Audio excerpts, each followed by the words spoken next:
오늘 우리에게 주신 하나님의 말씀은 시편 132편 1절부터 18절입니다.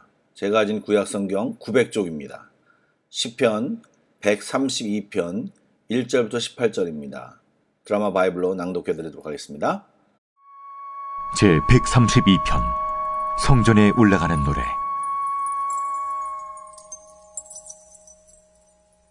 여호와여, 다윗을 위하여 그의 모든 겸손을 기억하소서.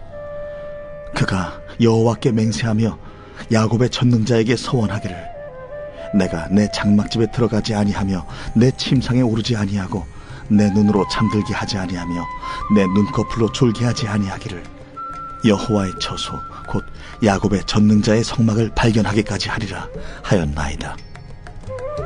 우리가 그것이 에브라다에 있다 함을 들었더니 나무밭에서 찾았도다.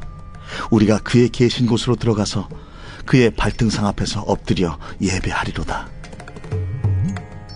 여호와여, 일어나사 주의 권능의 궤와 함께 평안한 곳으로 들어가소서.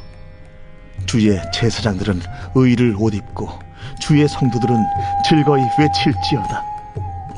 주의 종 다윗을 위하여 주의 기름 부음 받은 자의 얼굴을 외면하지 마옵소서. 여호와께서 다윗에게 성실히 맹세하셨으니 변하지 아니하실지라.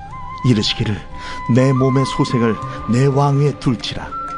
내 자손이 내 언약과 그들에게 교훈하는 내 증거를 지킬진대 그들의 후손도 영원히 내 왕 위에 앉으리라 하셨도다. 여호와께서 시온을 택하시고 자기 거처를 삼고자 하여 이르시기를, 이는 내가 영원히 쉴 곳이라. 내가 여기 거주할 것은 이를 원하였음이로다. 내가 이 성의 식료품에 풍족히 복을 주고 떡으로 그 빈민을 만족하게 하리로다. 내가 그 제사장들에게 구원을 옷 입히리니 그 성도들은 즐거이 외치리로다. 내가 거기서 다윗에게 뿔이 나게 할 것이라. 내가 내 기름 부음 받은 자를 위하여 등을 준비하였도다. 내가 그의 원수에게는 수치를 옷 입히고 그에게는 왕관이 빛나게 하리라 하셨도다.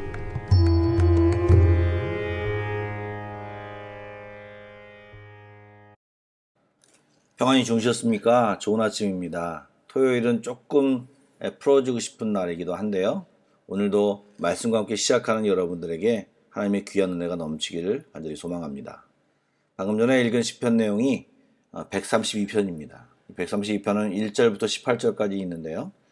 두 부분으로 나누어서 이 내용을 살펴볼 수가 있습니다. 1절부터 10절 그리고 11절부터 18절입니다. 첫 번째 내용은 시인이 옛적의 다윗 왕을 이야기하면서 그 다윗 왕이 하나님을 얼마나 사랑했는지를 설명하고 있습니다. 그리고 1절 표현대로 그 다윗 왕이 하나님 앞에서 얼마나 겸손한 사람이었는가를 이야기합니다. 그러면서 법궤를 예루살렘 성 안으로 모시고 올 때의 상황을 설명하면서 그 다윗 왕이 얼마나 하나님을 사랑하고 갈망했는지를 시적으로 표현하고 있습니다. 사무엘상에 보면 이스라엘은 블레셋과 전투를 하다가 하나님의 언약궤를 빼앗깁니다. 그런데 그 언약궤로 말미암아 블레셋은 다양한 고통을 당하죠. 그러니까 그 언약궤를 다시 이스라엘 땅으로 되돌려 보냅니다. 그리고 그 언약궤는 기럇 여하림이라고 하는 동네에 아비나답의 집에서 20년간 보관하게 됩니다. 초대 왕이었던 사울은요, 이 법궤에 대해서 전혀 신경 쓰지 않고 있다가 블레셋과 전쟁할 때 어떻게든 이겨보려고 이 법궤를 잠시 가져다가 이 전쟁에 소위 말해서 이용을 합니다. 물론 승리를 했고 또 그랬습니다. 그런데 또 그 법궤가 그 뒤에는 내용이 없습니다. 그런데 이 다윗 왕은 왕이 되자마자 이 법궤를 왕궁으로 가져오려고 애를 씁니다.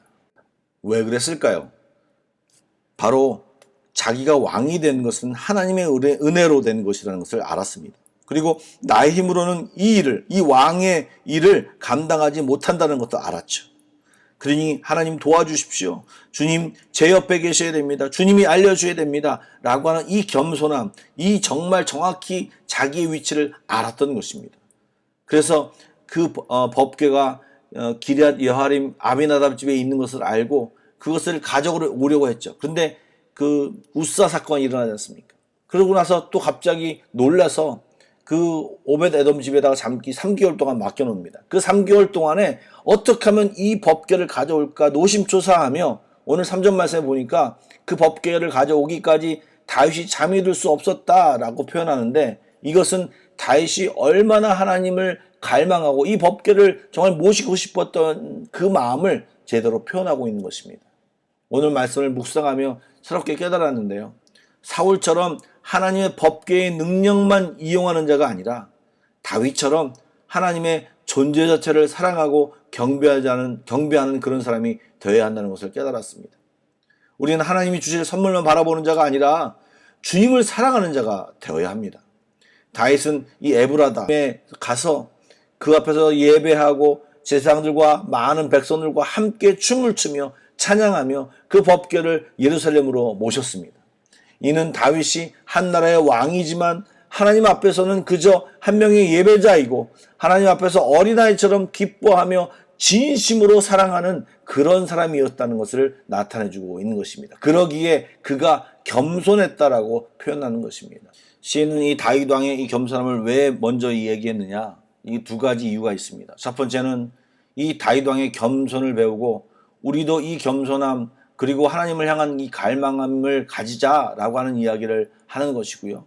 또 한 가지는 하나님께 기도하는 마음으로 이 이야기를 한 것입니다. 하나님, 이 다윗 왕과 맺었던 이 언약을 기억해 주셔서 하나님 우리에게 다시금 회복이 있게 하여 주십시오 라고 하는 그런 마음으로 간구하고 있는 것입니다.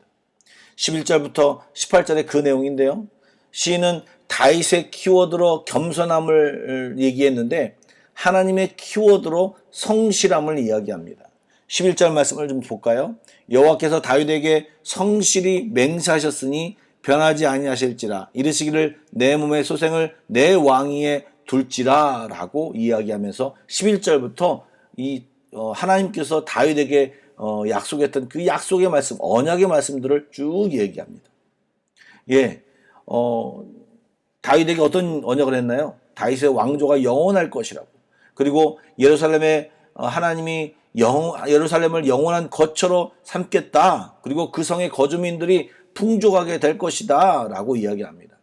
또한 17절 말씀에 보면 다윗에게 뿔이 난다라는 표현을 하는데요, 이 뿔은요 힘과 권력, 즉 왕권을 상징하는 이야기입니다. 즉 하나님이 다윗의 왕권을 강화시켜 주시고 빛나게 해줄 것이라는 이야기입니다. 한마디로 겸손한 다윗에게 성실하신 하나님이 그를 존귀하게 하시고 그가 다스리는 나라가 풍족하게 될 것임을 말씀하고 있는 것입니다.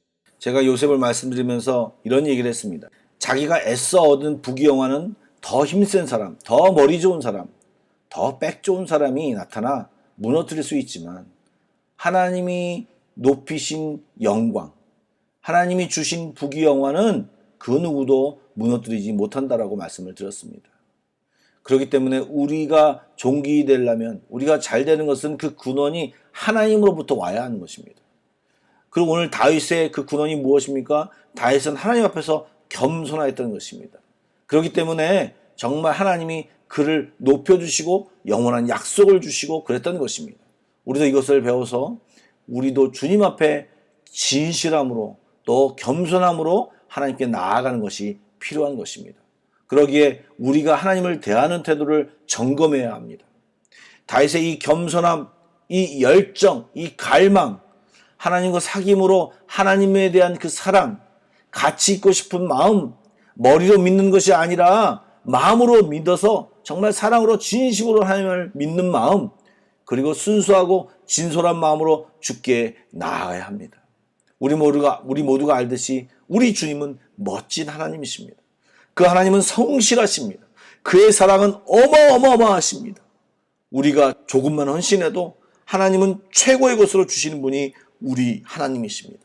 오늘도 그런 하나님을 묵상하시며 감사하고 우리 안에 있는 부족함, 나태함, 교만함, 또 하나님을 향해서 선물만 바라는 이 얍삽함을 내려놓는 이 아침이 되기를 간절히 원합니다. 기도하시겠습니다. 사랑의 주님, 오늘 이 아침에도 말씀으로 시작해 하시고 우리의 삶을 돌아보게 하시니 감사합니다. 하나님을 사랑한다고 하면서도 하나님의 은혜를 매 순간 체험하면서도 겸손함보다는 주님을 이용하고 나 자신만을 위해 살기 바쁜 저희들입니다. 저희들을 용서하여 주시옵소서. 주님을 더 알게 하여 주시고 주님 곁에 있음이 주님과 함께 살아감이 참 기쁨이고 최고임을 다시 한번 경험하는 이 하루가 되게 하여 주옵소서. 기도하며 나아갑니다. 기도하며 더 깨닫게 하여 주시고 나 자신을 정확히 보며 고쳐 주시옵소서. 주의 은혜가 넘치는 이 아침의 시간이 되기를 원하며 예수님의 이름으로 기도드립니다. 아멘. 계속해서 Pray Together 1, 2, 3 기도 제목을 가지고 기도하신 뒤에 개인 기도 제목으로 나아가도록 하겠습니다. 기도하시겠습니다.